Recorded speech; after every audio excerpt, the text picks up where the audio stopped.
хүнд орж ирсэн байна. За тэгвэл эхэлэх үү? Орой минь хүргье. Хэдүүлээ бизнесийн хичээлийн маань өнөөдөр чинь 6 дахь хичээл болж байгаа байхгүй 6-7 хоног. Одоо ингээ 2-7 хоног үлдэж байна. Тэгээд энэ удаагийн хичээлээрээ бид нар хүний нөөцтэй холбоотой ингээд хичээл үзнэ. Хүний нөөцөөр бас нэлээд мэрэгсэн зөвлөх үйлчлэгээ үзүүлж байгаа юм гайхалтай зочин байж байгаа ингээ урьж авчирсан байна. За тэгээд хоёлаа хичээлдээ оръё.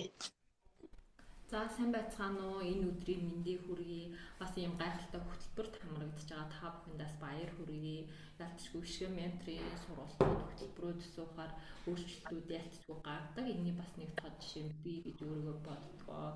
22 оноос хойш ерөн бол нэг онлайн хичээлүүд одоо нэг офс дээр ирээд нэг өглөөний уулзалтууд ч юм уу тэр зүйлүүдээс ирдэг байсан. Тэндээс бас урам зоригуд авсан.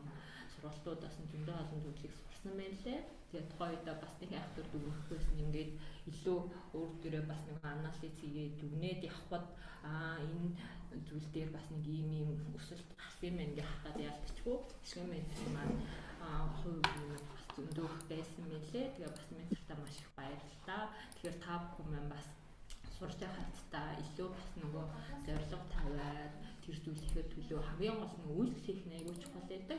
Ямар нэг зүйлийг сураад орхих биш сурсан зүйл дээрээ тодорхой хэмжээнд үйлдэл хийхээр эргээд нөгөө үр дүн ирдэг. Тэгэхгүй бол бид маш олон төрлийн мэдээллийг ингээд энэ тэндээс аваад идэг бол тэр маань эргээд нөгөө үйлдэл хийхгүй болохоор ингээд мартагдах ч юм уу орхигдчиход идэг учраас ямар нэг зүйл дээрээ заавал үйлдэл хийгээд дээрээ тэгвэл хийзээ нэгэн цагт үр дүн нь ирнэ гэдэгт итгэлтэй байна. За ингээд өнөөдрийн миний ярих хэсэг болохоор хүний нөөцийн менежмент сэдвэрээ та бүхэндээ товчхон мэдээллийг хүргэж байна.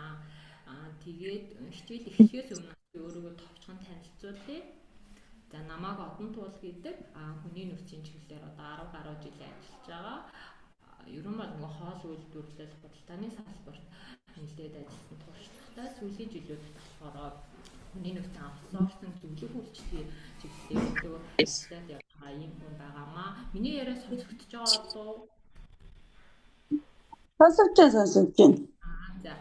За миний хувьд болохоор товчхон танилцуулгаад юм байна. За өнөөдрийн хичээл эхлэхээс өмнө би бас нэг хамтдаа дасгал хийгээд яг үндсэн хичээл рүүгээ оръё гэж бодож байна. Тэгвэл хэдүүлээ нэг сайхан тухтаа суугаад сандал дээр сууж байгаа сандал дээрээ хаана байна тэр газараа тухтаа сайхан хоёр хөлөө газар тавиад самаатик дасгал хийцгээе. Өмнө нь ерөн самаатик дасгалууд хийж ийсэн үү? Энэ талаар туршлагатай хүмүүс байвал бас хуваалцж болно шүү. Самаатик дасгал хийж ийсэн хүн байна уу?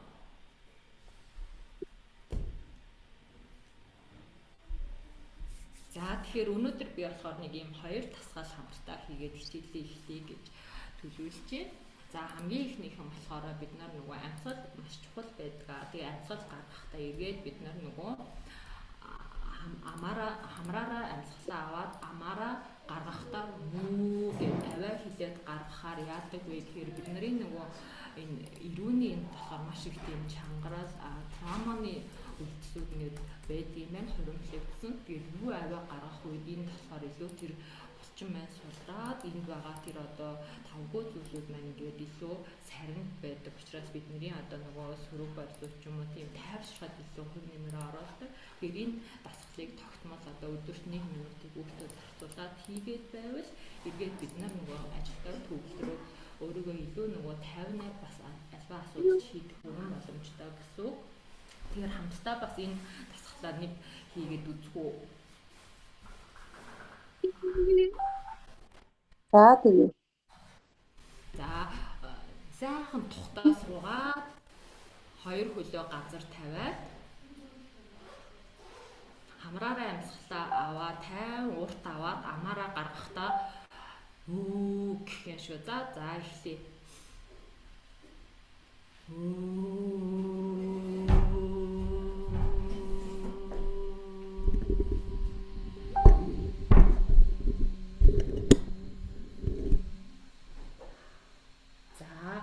Хэд маань ингээд туршаад үзээрэй магадгүй дараа ганцаараа байхад эхэндээ жоох эвгүй байж магадгүй байнга хийгээд байвал энэ илүү ингээд бид чинь тухтай болоод илүү нөгөө хийхэд илүү ихтэйхэн болчтгоо. Тэгэхээр энэ дасгалыг ер нь хийгээд сурчвал бид нар шиг ингээд завгүй ажиллаж байгаа яг орчин үед бол маш хэрэгтэй тасгал байгаа.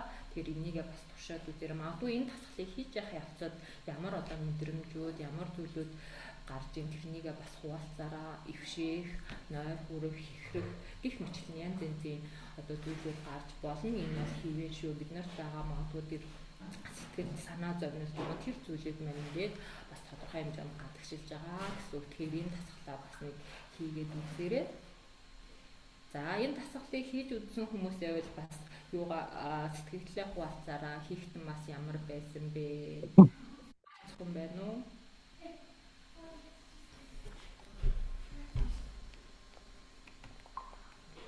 За байхгүй бол дараагийнхаа тасгал руу оръё. За дараагийн тасгал маань сэтгэл зовнил стрессийг бууруулах юм тасгал байгаа. Бидний нөгөө тархин дотор нэг юм амигдала гэдэг тархи байдаг. Тэр нь одоо бидний нөгөө дагцны хойд хэсэгт байдаг бүгдээрээ мэднэ шүү дээ, тий?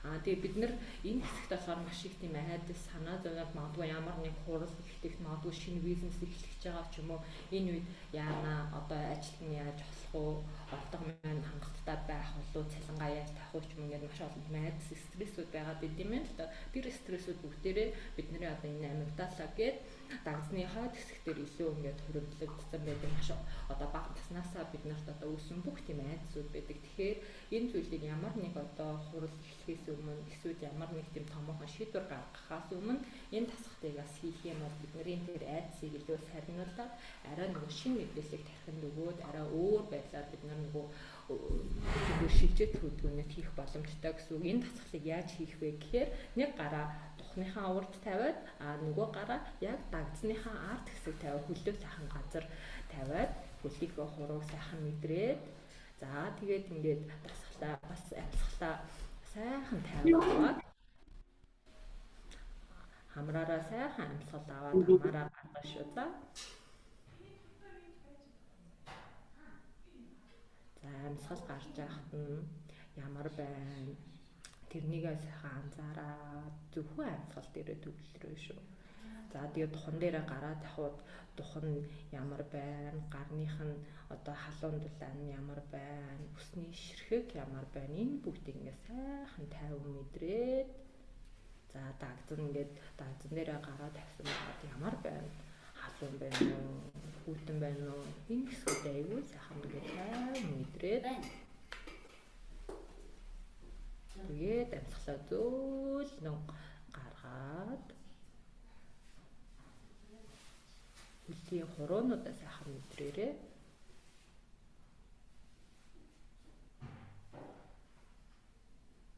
за ингэхэд хоёр гарын хооронд одоо температур ямар байна? Халуун байна уу? Дулаан байна уу? Сэрүүхэн байна уу? Энэ мэдрэмжийг бас сайн анзаараарай.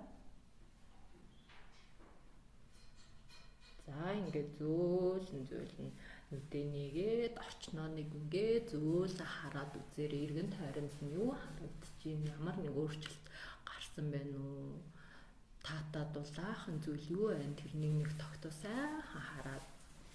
За ингэхээр яг бид нар нөгөө тасгал хийхээс өмнөх тэр орчин нөхцөл яаж өөрчлөгдсөн байна илүү тодорсон ч юм уу тий тэр зүйл байна уу гэдгийг анзаараарай. Энэ нэргээ бид нарыг илүү нөгөө тайвшруулж байгаа дараагийн нөгөө зөв шилжилт хийхэд бас илүү туслана гэсэн үг. Тэгэхээр энэ тасгалуудыг та хэд бас өдөр тутамдаа хийгээд авах юм бол бид нарын нөгөө шинэ зүйлийг эхлүүлгээд өдөр тутмын ажлаа бас илүү бүтээмжтэй хийхэд илүү хөв нэмэртэй байна. Тэгэхээр та хэд энэ тасгалуудаа бас хийгээд үзье хичээгээрэй. За дасгал хийсэн хүмүүс байвал бас сэтгэгдэл ч юм уу хуваалцах юм байна уу?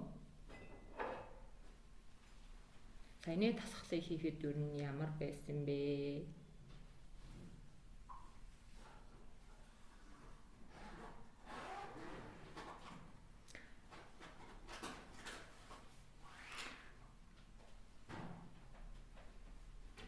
Сэтгэлээ хуваалцах юм байна уу? Байхгүй бол дараагийн хэсэг рүү орох уу?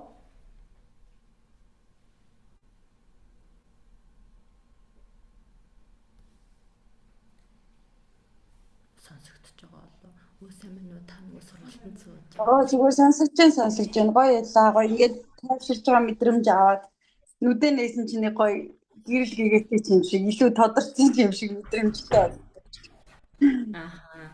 За баярлалаа. Тэг яг тэгдэг. Тэгэхээр энэ дасгалтаа бид нараас өдөр тутмдаа хийгээд байвал маш олон гоё эерэг үр дүнгууд гардаг. Тэгэхээр та хэд маань бас энийг хийгээд үзхийг хичээгээрэй. За тэгэхээр саяны хоёр самаатах дасгалыг ер нь бол хийхийг бас хичээгээрэй. Энэ бол маш ингээ богино хугацааны дасгалууд учраас нэг их цаг орохгүй өглөө орой хизээж хийж болно гэсэн үг. За тэгвэл хэдүүлээ одоо үндсэн хичээл рүү орё. За өнөөдрийн хувьд болохоор хүний нөөцийн менежмент гэдэг сэдвээр орох чинь. За та бүхний хувьд болохоор бүгдээрээ хүний нөөцийн талаар тодорхой мэдлэгтэй. Хүн болгон ер нь бол хүний нөөц гэхээр мэддэг. Гэхдээ бидний яг мэддэг хүний нөөцийн менежмент нь одоо бас ямар байгаад ингээд энэ талаар ярив. Ер нь нөгөө шинэ бизнес эрхэлж байгаа хүмүүс байгаа гэсэн. Тэгэхээр энэ хүмүүстэй зориулаад бас нэг товчхон мэдээлэлүүд бэлтгэсэн байгаа. За хүний нөөцийн менежментийн үндсэн ойлголт, стратеги төвтэй хүний нөөцийн менежмент гэж бас юу яриад байгаа юм бэ гэдэг талаар хамтдаа ярилцгаая. Ер нь хүний нөөцийн менежмент гэдгийг та хэд маань юу гэж хардаг вэ? Энэ талаар хариулт өгөх юм байна. Өөрийн нөгөө саналаа хуваалцах юм байна уу? Нэг хоёр хүний хариултыг аваад тийм үндсэн хичээл рүү оръё.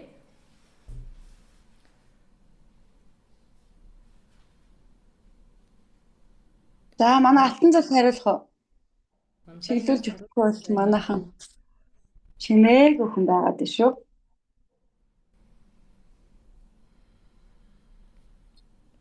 За. Ер нь сайн байна уу?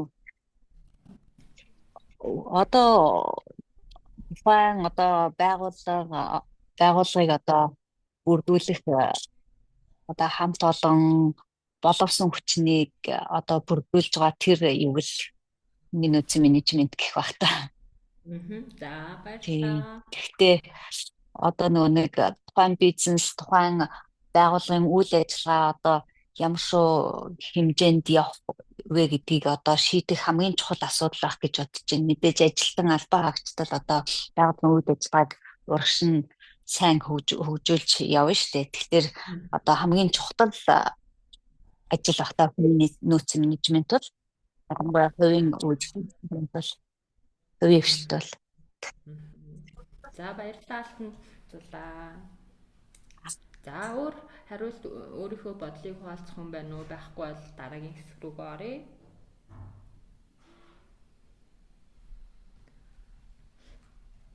За тийм манай алтан цулын хэлсэн яг зөв те хүний нөөцийн менежмент гэдэг бол компанид шаардлагатай байгаа тэр ажилтныг сонгож шалгаруулад ажилд аваад эргээд тэр хүн ямар ур чадвар ямар сургалт хөгжүүлэх хэрэгтэй юм бэ гэж сургаж хөгжүүлнэ хэрхэн яаж үнэлж одоо урамшуулах юм бэ те ямар одоо хөдөлмөрийн харилцаанууд тэнд гарч ийн тэрнийг зохицуулаад эргээд эдгээр зүйлүүд нь компани одоо зорилго стратегид хүрэх хамгийн том хөшөөрөг гэдэг гэсэн үг. Манай компани хаашаа зорж байгаа юм тэрэнд хүрэхийн тулд бид нар ямар хүнийг ажилд авах вэ гэдэг нь чухал. Тэрнээс зүгээр нэг одоо сургалтын менежер хэрэгтэй гэдэг менежер авах биш. Яг энэ менежер маань ямар ур чадвартай байх юм? Манай зорилго компани стратегид хүрэхийн тулд энэ хүнээс ямар ур чадвар шаардах юм бэ гэдгийг илүү тодорхой гаргаж ирээд авах ёстой. Тэгэхээр бид нар маш чухал компанид бол байх ёстой хамгийн чухал пунктуудын нэг маш хүний нөөцийн менежмент байгаа. Сүүлийн үед өөр нэлээд одоо хүний нөөцийн менежментийг илүү сайн одоо компаниуд менежментийн төвшөнд авч үздэг байна. Өмнө нь болохоор илүү захиргааны төвшөнд үзээд идэгтэй зөвхөн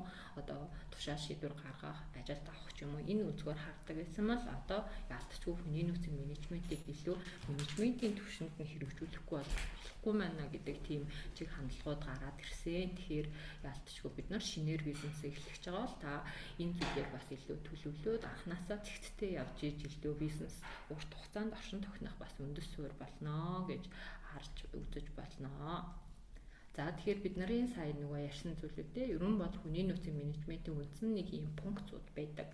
Дотроо чиг үүргээрээ салах юм бол тэ хүний нөөцийн төлөвлөлтөө хийдэг. Эргээд тэндээсээ бид нар бүрдүүл сонгон шалгаруулалт ямар хүний хизээ яаж авах юм бэ гэдэг зүйлээ гаргадаг.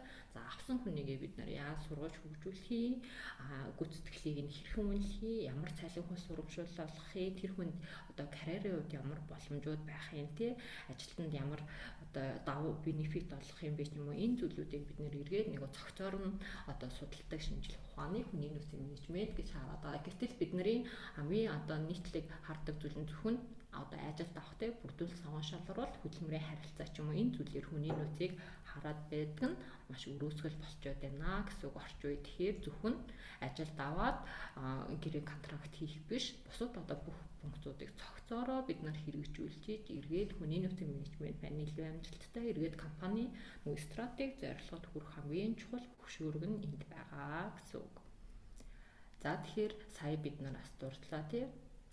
Ингэж ташаа ойлголт нь болохоор ерөөсөө ажилд аваад ажлаас салаад нөгөө баримт бичиг боловсруулаад цагийг хянаад ч юм ингээд байдаг хүнийг л хүний нөөц гэж хардаг байсан бол одоо орчин үед болохоор энэ өөр болсон бид нар илүү чадварлаг урам зоригтой оролцоо өндөртэй ажилтныг яаж багтаа эсвэл эргээд компанийнхаа зорилгыг одоо амжилттай биелүүлэх юм бэ гэдэг нь хүний нөөцийн бодлого маш чухал байх хэрэгтэй болчиход байна. Эргээд компанид нөгөө зөв соёлыг тогтоох тий тэр нь эргээд компанийг урт хугацаанд оршин тогтнох тийм суурь болж байгаа гэсэн үг. Тэгэхээр бид нар хүний нөөцийн менежмент дээрээ анханасаа зөв суурийг тавьж өгөх нь энэ дээр чухал гэж харж болохоор байна. За бидний бас хамгийн сайн мэддэг те Google компани хувьд болохоор ингэж тодорхойлсон байдаг. Бид амьдралынхаа ихэнх цаг хугацааг ажиллаж өнгөрөөдгөө. Иймээс ажил гэдэг хүнийг мохоож хүнлэг бус болгодог зүйл байх ёсгүй гэдэг ажлын дүрм намдаа дурдсан байдаг. Тэгэхээр бид нар тухайн нэг ажилтныг аваад ажилуулж байгаа бол тэр хүнийг ажил руугаа бүр дурлаж ирдэг те эргээд тэр хүний одоо үнэт зүйлийг ингэж бий болгож чадсан тийм ажлын орчныг бас бүрдүүлэх маш чухал байдаг. Зөвхөн нөгөө цалин өгөөд би чиний удирдлага ч юм уу тэр өнцгөөс харах биш эргээд хамтдаа хөгждөг, хамтдаа өсдөг тэр багийг бий болгох нь яг компанид энэ илүү өрөө өгж өгнө гэсэн. Тэгэхээр бид нар хүний нөөцийн менежмент, хүний нөөцийн одоо нөгөө анхны тэр суурай тавихтаа энэ зүйлийг бас маш сайн анхаарах нь чухал юм гэсэн үг. За стратеги төвтэй байна. Одоо бид нар сая одоо хүний нөөц гэдээ яриад байсан бодож бид нар их хөвчлэн ажилд аваад чөлөөлөд байдаг хүнийг л одоо хүний нөөц гэж хараад байсан. Энэ илүү захиргааны шин чанартай байгаад байсан бол стратеги төвтэй хүний нөөц одоо яг юун дээр илүү төвлөрөх юм бэ гэхээр манай компани асиараа ирээдүйн зорилго юм бэ гэдгийг харчаад тэр нь суурилсан хүний нөөцийн бодлого төлөвлөлтийг боловсруулдаг тийм. За манай компани 5 жилийн дараа одоо экспортод бүтээгдэхүүнээ гаргаж байгаа бол тэрэнд хүрэхийн тулд хүний нөөц ямар багийг бүрдүүлсэн байх вэ? Тэр ажилтнууд маань ямар ур чадвартай байх вэ? Эргээд энэ хүмүүст бид нар ямар сургалтын бодлого гаргах вэ? Ямар одоо цалин урамшууллын системтэй байх юм ч юм уу тийм гэдэг зүйлийг цогцоорон гаргаж ажиллахыг стратеги төвтэй хүний нөөц гэдэг илүү байгууллагынхаа зорилготой бид нар уялдуулаад төлөвлөлт гаргаж ин тэрнээс зөвхөн нэг ажилд аваад гэрээ контракт хийгээд тий ингээд цагийн бүртгээ суугаад байх юм бол бид нар яг нөгөө захиргааны шин чанартай хүний нөөц гэдэг тухайн байсаар байна л гэсэн үг. Тэгэхээр анханасаа бид нар компанийг одоо шинээр эхлүүлэхдээ манай хүний нөөц ямар бодлоготой байх вэ? Бид нар одоо зах зээл дээр цалингаараа өрсөлдөх юм уу? Эсвэл илүү нөгөө чадварлаг баг хамт олноор өрсөлдөх юм уу ч юм уу гих мэтлэн зүйлийг илүү нарийн тусгаж ирээд энэ төлөвлөлтөө өөрийнхөө компани онцлогтой одоо бизнесийн зорилготой бас уялдуулж ажиллах нь хамгийн чухал байгаа гэсэн үг. За тэгэхээр эхлээд хүний нөөцийг төлөвлөлтөө бид нар компанийнхаа нөгөө алсын харааг маш чухал харах хэрэгтэй байх нь. Бид нар 3-5 жилийн дараа хаана очисон байх юм. Тэхийн тулд манай хүний нөөцийн бодлого одоо яаж энд уялдах юм бэ те? Тэр зүйл тэхгүй одоо хүн хэрэгтэйгээ хүн авах биш. Тэр авах байгаа хүнийг бид нар юу хийх юм, ямар үр дүн гаргах вэ? Тэхийн тулд бидний нөгөө хүний нөөцийн зараа яаж бэлдэх вэ гэдгээс эхлээд бид нарын хүний нөөцийн менежментийн суурь маань тэндээс эхэлнэ гэсэн үг. За тэгэхээр бид нэр эхлээд стратеги суурьсан хүний нөөц байхын тулд компанийнхаа одоо онцлогийг, бизнесийнхээ одоо нөгөө цар хүрээг маш сайн мэддэг байх хэрэгтэй байна.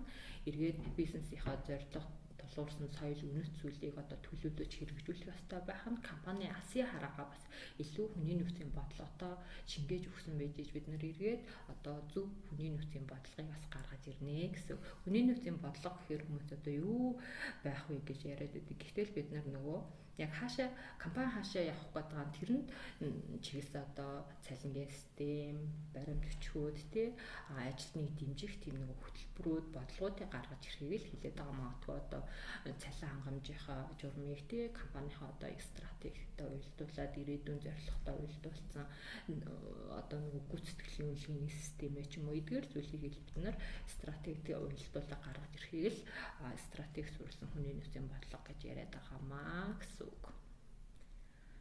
За тэгэхээр компани маань яг хаашаа тэргүүлэх чиглэл маань юу юм бэ гэдгийг харчаад хүний нөөцийн нөгөө бодлого төлөвлөлтөд гаргаад ирэх юм бол илүү зүг байдаг. Бид нар илүү загвараараа өрсөлдөх гэдэг юм уу, үнцнэрээ юм уу, тий эсвэл илүү чанараараа юм уу ч юм уу гэх мэтлэнгээр харж агаад өөрсдийнхөө бодлогыг гаргаж ирэх нь чухлаа гэсэн үг. За тэгэхээр шинэ бизнес одоо энд байгаа ихэнх хүмүүс маань за эхний хэсгээс асуух зүйлүүд байна уу? Одоо болохоор дараагийн хэсэг дээр илүү шинээр бизнес эрхлэж байгаа бизнес эрхлэгч нар маань хамгийн анх нөгөө хүний нөөц дээр бас юуг анхаарах хэрэгтэй юм бэ? Хэрхэн одоо системээ зөв тавьбал илүү үр дүнтэй байх гэдэг талаар дурдж байна. Эхний хэсэг болохоор илүү хүний нөөцийн менежмент ер нь ямар байх хэрэгтэй, энэ ялгаанууд юу вэ гэдгийг сая хамтдаа ярилцлаа. Энэ хэсгээс асуух зүйл байна уу? Асуух зүйл байна уу? Манай онлайн байгаа хүмүүсээс эхний яг хүний нөөцийн менежмент хэсгээс асуух зүйл байна уу?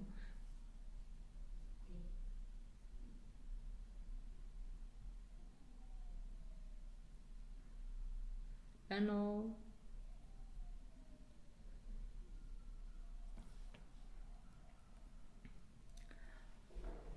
Яриа сонсогдож байгаа юу? Яриад гэсэн чи яриа сонсогдоогүй юм биш үстэй. Сонсогдож байна. За яг эхний нөгөө хүний нөөцийн менежмент хэсгээс асуух зүйл байна уу? Дараагийн хэсэг рүү орохоос өмнө асуулт тавьвал асуугаараа. Байхгүй. За тэгвэл дараагийн хэсэг рүүгээ оръё те. За тэгэхээр хоёрдугаар хэсэг дээр болохоор одоо та хэд маань шинээр бизнесээ эхлүүлээ явж байгаа, магадгүй зарим нь эхэлж байгаа бол хүний нөөц дээр бас эхний хийх алхмууд юу байх вэ? Энэ дээр хамтдаа ярилцъя. Одоо яг компани бүгдээрээ яцсан уу нийтгчний багтаа ажиллаж ийн, хүний нөөцөө хэрхэн одоо бүрдүүлсэн, ямар одоо эхлэлүүдийг тавьсан байна хүний нөөцтэй холбоотой таны хувьд ямар чиглэлээр үйл ажиллагаа явуулдаг вэ? Би одоо яг өөрөө сэтгэл засалж тэгээд энерги байгуулсан коуч бас хаяг гаргаж ирэх гэж байгаа. Амун хажуугаар нь одоо Монголд нөгөө асаргаа буюу тэгээд өндөр нас асрамжийн газар гэсэн одоо нөгөө яг ямар спрей хийх гэдгийг яг шийдэж чадаагүй. Тэгээд зах зээлээ судлаад тэгээд жоохон судалгаа хийе. Яг энэний дараагаар л яг нөгөө хүний нөөцийн хувийнуудыг яах вэ гэдэг юм гаргаж ирэх юм шиг тийм. Одоо ч гэсэн ингээд нэг хүн аваад ингээд ажиллавал одоо яаж ажиллах вэ гэдэг талаар бас өнөөдөр ч гэсэн жоохон бодлоо бас бодолтой л та.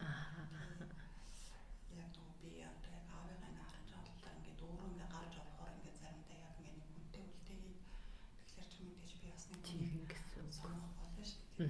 Тэгэхээр тэр тал дээр ч гэсэн жоохон за яа би мэлээ гэсэн өнөөдөр бас нэг тийм бодол бас жоохон нэлээд бодлоллоо тийм. Тэгээд одоо манайд бас нэг аптек ажиллуулаад байгаа юм. Тэгээд ажилтаа аваад тэгээд нөгөө хүн хэсэг ажиллаад байгаа юм. Тэгээд ганцаараа ажиллаад байгаа юм. Би одоо бас энийг ээлж хүн авмаар байна гэхлээр одоо яагаад хүн олддгүй улсын өмнө тогтоож чаддгүй тиймэрхүү байдал бас харагдал байдал бас тийм. Тэгээд үнээр нь яаж сонгож байгаа одоо хонсон үнтэй яаж хонсон үнэ яаж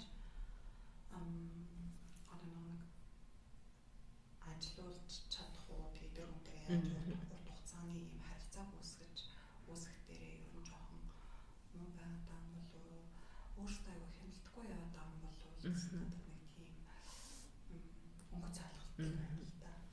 Одоо тэгэхээр бид нар нөгөө ямар нэг шинэ орондоо гардаг ч юм уу одоо хүн авах гэж байгаа бол эхлээд нөгөө бэлтгэл ажиллагаа маш сайн хийсэн багтаа тэр хүнээрээ юу хийлгэхий эргээд ямар үр дүн шаардах гэдэг байгаа. Тэгээ бид нарын нэг ойлголтын зөрүүгүй байж эргээд үр дүнтэй ажил магадгүй анх ярилцлага хийхдээ ч гэсэн за манайх нэг ийм чиг үүрэгтэй ийм хуурт ингэж ажиллана чи ингээл чамд одоо ийм цалин урамшуулаа ингээл одоо ингэ юм уу гэдэг юм тохирохгүй л явцын дунд гинэт ажиллаж явж ийсэн аа. За эн чинь ингээд Тэгээ чи буруу хийсэн ч юм уу ингээд чамаа хастаа ч юм уу. Тэгэхээр анх нөгөө тэр хүн зөв мэдээлэл өгөөгүй ойлголтын зөрүү гэснээс болоод жинхэнэ нөгөө үйл ойлголцлууд хөдөлмөрийн маргаануудыг явах гараад идэг. Тэгэхээр ажилд хүн авахаасаа өмнө одоо та сая нөгөө хүн авч ажиллуулах талаараас бодлоо гэж шүү дээ. Тэгэхээр дэрийн нөгөө нэг өөр даалгавар чиг хандлага маш та яг зөв та яг тэр хүн юу хийхээ ямар эрх үүрэг ямар эрх мэдэлтэй байх юм те ямар чиг үүрэг дээр яхахын та одоо аль нь дээр нь тийм дэмжих юм уу тэр хүн бие дагаа хийх нь алий те гэх мэт чинь бүх юм тодорхой болгоод таныг байхгүй хугацаанд тэр шиг хүн чинь ингээд эргээд нөгөө үнэлгээний систем ямар ахыг бас тодорхой байхгүй за ямар ч нэг тийм орчин цалин байх хаа гэждэг гэтэл нөгөө хүн нөгөө хүлээлтийн зөрүү үүснэ эргээд таны нөгөө та хоёрын хооронд үл ойлголцол үүсэх магадaltaа. Тэгэхээр хүн авахаас өмнө та ихлээр маш сайн нөгөө юунуудаа бэлдэх хэрэгтэй. Энэ хүнийг авлаа юу хийх вэ? Ямар одоо үр өгөөж эхлээд энэ хүнээс би авах хэвээр эргээд ямар цалин урамшуул өгөх юм бүх юм тодорхой. Яач хүн авахгүй бол за нэг хүн авчдаг. Тэг хүн авсныхаа дараа энэ нэг тодорхой болъё гэхээр ахаад нөгөө жихэн асуудлууд үүсэх гэдэг. Тэгэхээр та хүн авахаас өмнө тэр юм илүү тодорхой болгож байгаа. Тий гэрээгээ хийсэн дээр тий гэрээгээ хийгээд ажлын байрны тодорхойлтын гаргаад магадгүй үнэлэх тийм цалин урамшуул ямар байх тэр юмудаа бас бүгдийг тодорхой тий цаг хэд байх тий бүх юм тодорхой болсон гэсэн. Яг зөв чөлөө авбал яах юм тий гэх мэтлээ юм айгүй тодорхой болох хэрэгтэй. Одоо дөнгөж нэг хүнтэй ч гэсэн тийм ингээд нэг хоёр хүний хооронд хөдөлмөрийн харилцааны асуудал үүсэх гэдэг шүү дээ. Тэгэхээр та нэг юм мөрдөх хэм хэмжээ тавьчих хэрэгтэй байхгүй үйлчлүүлэгчтэй одоо ингэж харилцсан ядаж үйлчлэгийн стандарт юм те одоо ийм хувцас өмсөн тэр чи одоо та үйлчлэх юм шүү дээ зүгөө. Тэр хүн яг юу хийх вэ? За тэр хүн юу хийх вэ? Нөгөө ахуйн болохоор нөгөө одоо жишээ нөгөө би аваа ингээд асуулаа шүү дээ. За. Тэгэхээр тэр хүндэл одоо хэд цагийн хооронд шүү дээ. Яг зөв. Тэгээ цагийн үнэлгээ буюу за тэр хооронд яг ингээд хийх зүйлүүдийн би одоо өөрхөн нөгөө нэг ээлж нь гарч байгаа бид нар нөгөө өглөөний ээлж оройн ээлж шөнийн ээлж яг ингээд бүх хийх юмуд ингээд стратеги бичсэн байдаг. Тэгээд нэг тийм маягаар бичиж өгөх хэрэгтэй юм. Зөв тэгвэл хамгийн ойлгомжтой. Тэгэхгүй бол дараа энийг чи хийх байсан шүү дээ гэдэг нөгөө та хоёрын ойлголтын тэр хүн чинь хүн асарнд өөр нэг ойлголтын юм л юм хийн гэдэг. Гэтэл та өөр юм хүсэдэд энэс болоод нөгөө жинхэнэ үйл ойлголцол үсээд одоо энэ ста муу хүн байж юм уу тий чи юм уу хүн би юм уу хүн гэдэг дээрээ болох байхгүй. Тэгэхээр анханасаа л та энэгээ сайхан тодорхойлох хэрэгтэй. Бас ихний 1-2 хоног яг ингээд нөгөө өөр дагалдуулсан зааварч ажиллаж зөв. Яг зөв техник айгуу чухал шүү.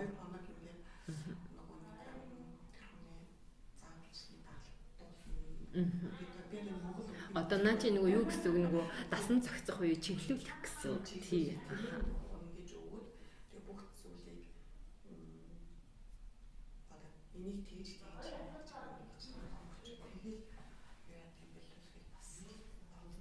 зөв. Наа чи айгуу зөв. За тэгвэл дараагийн хэсэг дээр яг энэ талаар ярилцах юм шүү. За сайн байна уу? За сайн байна уу? Бид за манай нэг хүн танхим дээр ирсэн. За эхний хэсэг дээрээ сая нэг хүний нөөц яг менежмент үндсэн ойлголтоо ярилцсан. Одоо болохоор бид нар яаж яг нөгөө шинэ бизнес эрхлэж байгаа бол хүний нөөцийн менежмент дээр яг юунаас эхлэх ёстой юм бэ? Анхаарах зүйлүүд юу байх юм гээд энэ талаараа ярилцах гэж байна. За дараагийн хэсэг рүүгээ орох уу ментро? Тэгээ ороод явъя. Жохон чанга байвал сайн байна гэж манай хүмүүс бичсэн байна.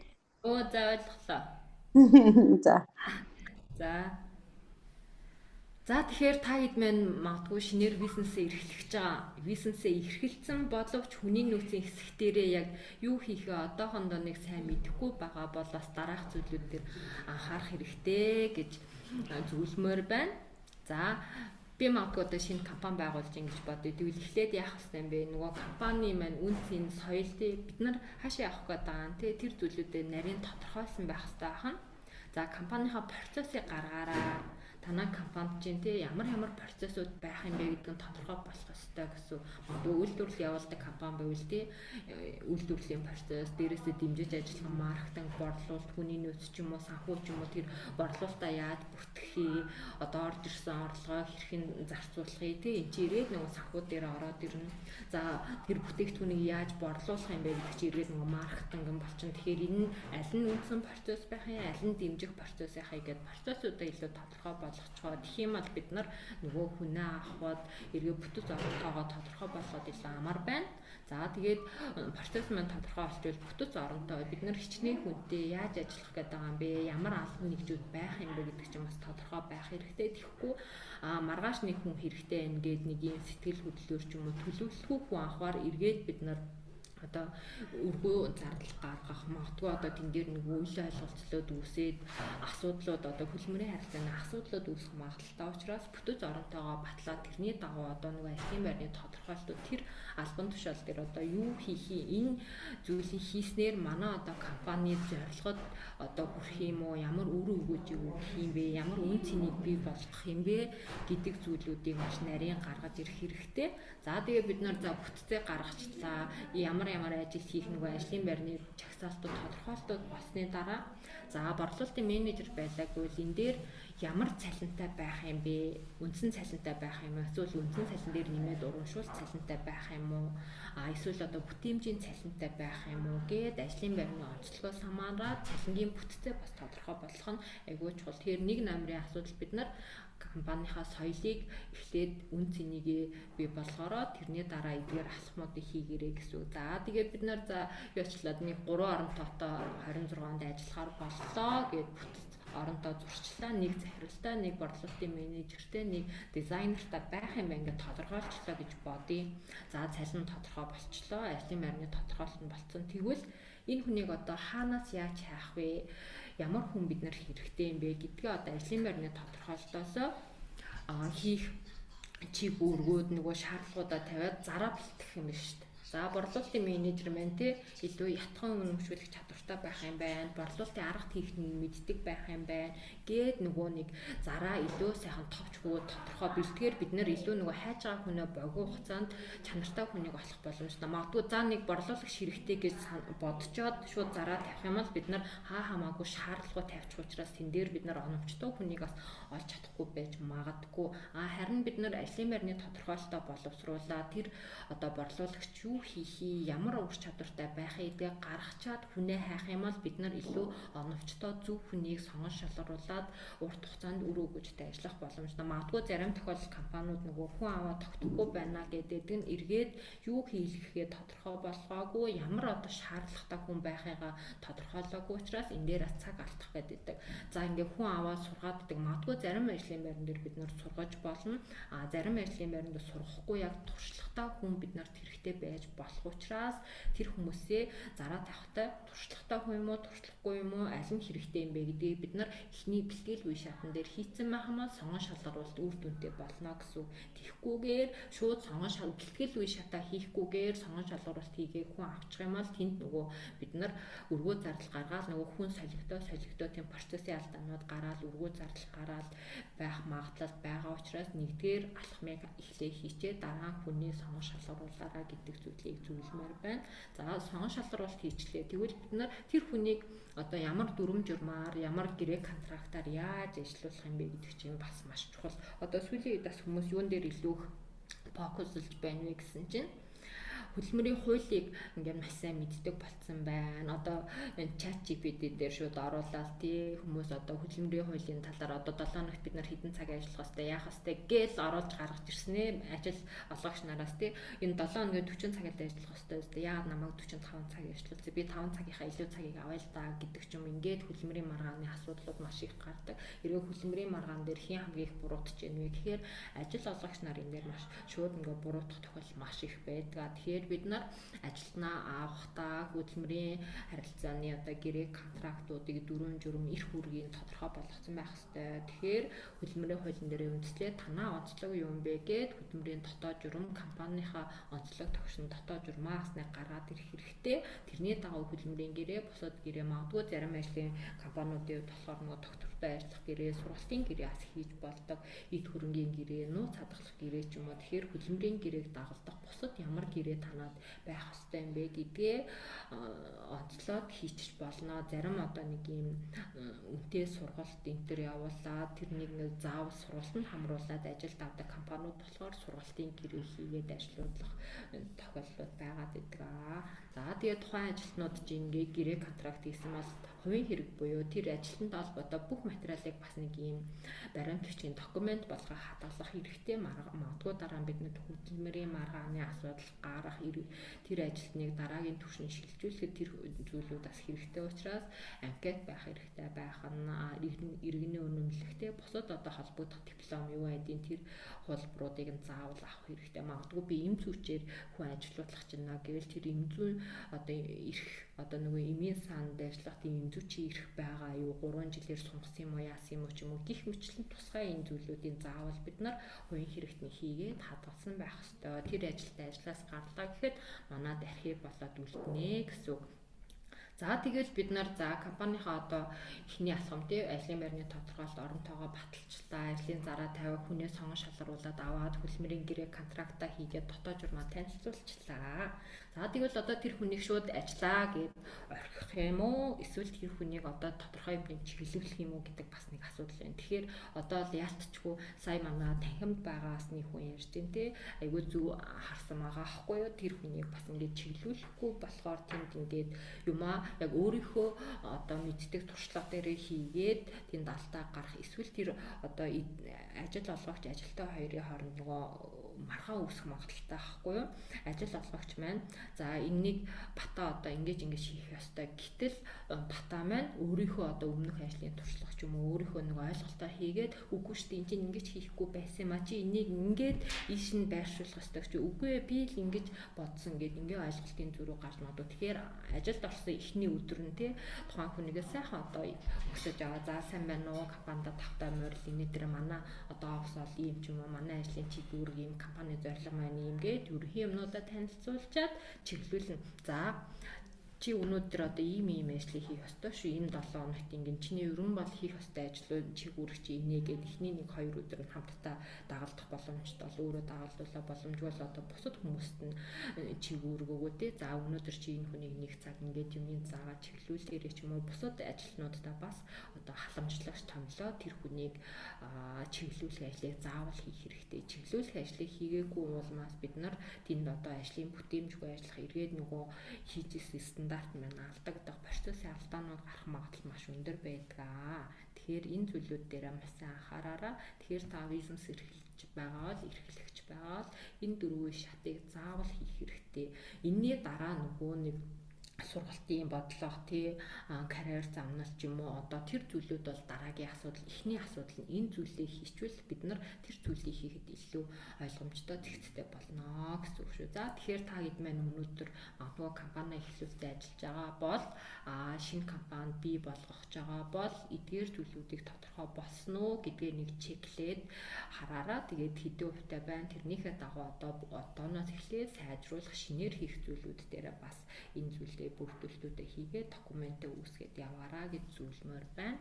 За энэ хэсгээс нь асуух зүйл байна уу? Манай сүүлд ирсэн хэн блэ та? За Паска асуух зүйл байна уу? Таны хувьд болохоор яг одоо саяны нөгөө шинээр бизнес эрхлээд явж байгаа байх гэж бодож байна. Тэ ямар бизнестэй вэ? Би нөгөө малгай зардаг. За. Тэгэхээр та өөрөө байдгүй хөв тэнд хүн ажилуулдаг. Би өөрөө л одоо урд нь нөгөө айгүй хүмүүс ажиллаж байсан байхгүй юу. Тэгээд салангаа болох юм уу? Эсвэл тэгэл нөгөө нэг ямар нэгэн шалтгаан хэлээд явж байгаа байхгүй юу. Тэгэж мэгсээр байгаа. Сүүлийн 3 жил бол яг өөрөө ажиллаж байна. Тэгээд одоо бас нөгөө худалдагч авах гээд байгаа байхгүй юу. Тэгэхээр бас салангаа яаж өгвөл дээр байд юм. Одоо та худалдагч авах гэж байна. Тэгэхээр тэр хүнээрээ юу за ямар ч асуу худалдагч гэхээр юм зарах тодорхой шүү дээ тий. Тэгтээ тэрэн дээр ингээд юу яасан байдг одоо цаасан дээр буулгаж бичиж тэр хүндээ танилцуулсан байдг. Бас нэг юм жоохон гэрээ байгуулж ирсэн. За окей. Ажиллаж ирсэн. Аха. Биш нөгөө хүүхд хараад бараг 5 жил шахаа ажилласан юм шиг. Нэг нь аягүй сайн байгаад нэг нь болохоор 2 жил ажиллаж байгаа. Бас ажилтаа олдог гарсан. Тэгэхээр таны хувьд одоо нөгөө тэр гэрээ контрактынхаа юмнуудыг хараад за тэр хүнээр яг юу хийх гээд байгаа, ямар шаардлагатай, ямар одоо нөгөө хүлээлт байгаа гэдэг мөн бүгдийг тодорхой болгочоод нөгөө хүний ингээд ажилтаа аваад явал илүү үр дүнтэй байна. Тэгэхгүй бол нөгөө магадгүй та нэг энийг ингээд хийчихээсэй гэтэлтэй тэр хүн чинь тэрний шингээ хийхгүй бол ингээд яхаа сэтгэл ханамжууд ингэчихгүй дээ гэдэг бас ингээд дуунах магадaltaй ш. Тэгэхээр нөгөө хийх гэж байгаа зүйлээ илүү тодорхой болгоод ямар их үүрэг чөлөө авах та яах юм те. Одоо амралт өгвөл тэр хүнд яаж амралтын нөхөө хэцүү өгөх юм ч юм уу энэ бүх зүйлийг тодорхой болгочвол илүү амар тэр хүн ч гэсэн за би нэг одоо нэг жил яжтаад нэг ингэж амарч болох юм байна.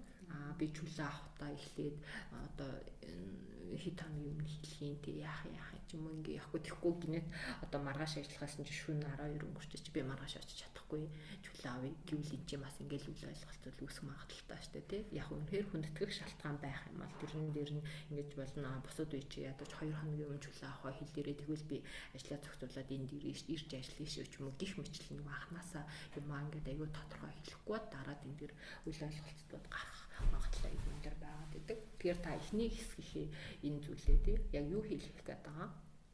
Цалин чинь тодорхой юм уу? За нэг сард энэ чинь 22 өдөр ажиллавал сая төгрөг гэснээр тэр хүн 25 өдөр ажиллавал яах юм гэдэг тий 1.5-аараа өгөх юм эсвэл өдрийн нэг тогтмол цалин байх юм уу ч юм уу гих мэтлийн энийгээ бас тодорхой болгочоод нөгөө хүндээ за чиний сард ажиллах өдөр чинь 22 өдөр шүү. Энэс илүү гарвал чамд тий энэ цалин чинь ингэж нэмэгдэн шүү.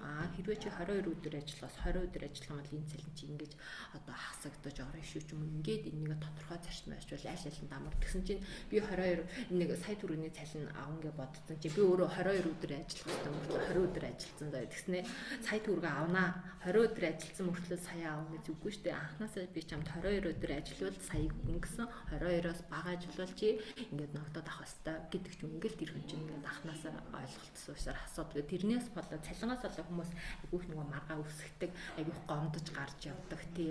Тэгэхээр энэ зүйлээ маш тодорхой байх хэрэгтэй гэсэн үг. Тэгэхээр энэ зүйлүүдээ л та одоо хүний авахаас юм тодорхой байна уу үгүй юу гэдгээ бас нэг эргээд харах хэрэгтэй л гэсэн үг. Тэгэхээр энэ хэсэгтээ байгаа таны хувьд болохоор ихний хэлжин энийг авчаад тэгээд нөгөө зармаараа хаана барьшуулах юм те тэрэн дээр тодорхой тавьчвал илүү ойлгомжтой хүн ч ороод тэрний дараа яг гэрээнийх нөгөө эрх үүрэг заалтууд нь яг тодорхой байна уу зөв байна уу гэдгээ бас нэг харах хэрэгтэй. Магадгүй одоо тэр эд хөрөнгө хариуцж байгаа тэр чинь нэг бараа зарж байгаа гэдэг чинь таны эд хөрөнгийг хариуцаад байна шүү дээ. Тэгэхээр эд хөрөнгө бүрэн хариуцлагын гэрээ хийчихвэл бас зүгээр идэв шүү. За тийм хүмүүс дээр одоо тэр хүмүүс дээр тийм юу яаж яадаг вэ? Хөлмөрийн гэрээнээс гадна ямар гэрээ хийдэг вэ? Гэрээ хийх үү? Хойд гэрээ хийсэн. За тэрэн дээр одоо нэг эд хөрөнгө хариуцсан бараа хариуцж байгаа гэдгээрээ тэрнээ маш нарийн тусгаж өгөрөө тэгжээж энэ илүү үр дүнтэй тэхгүй бол дараа тутвал тооллого хизээ хийх одоо та тэгэл тооллого хийх л ах та тэгвэл сар болгоно нэг удаа хийх юм уу 2 удаа юм уу хизээ хийхээ тэрнийг бас тодорхой ойлгож хэлэх юм шүү дээ тий тооллого хийгээд магадгүй тарах цагаас илүү цагаар ажиллах шаардлага гарвал яах юм гэдэг юм бас тодорхой болгоно гэсэн. За манай онлайныхан маань эндээс асуух зүйл байна уу? Манайханд асуулт байна уу?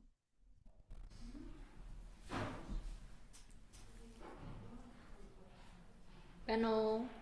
Байна. Онлайныхан асуулт байна уу? Манай танхимынхан мал асуултаа асуучлаа.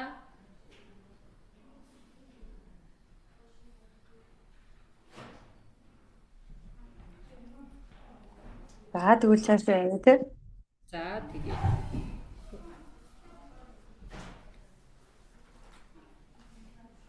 За тэгээд сая бол бид нар ер нь бол бизнесээ эхлээ явж байгаа. Бизнес эхлүүлэх байгаа бол хүний нөөцийн хүрээнд саяны баримтчгүүдийг тэ заавал бэлдсэн байвал илүү одоо үр дүнтэй байх нэ.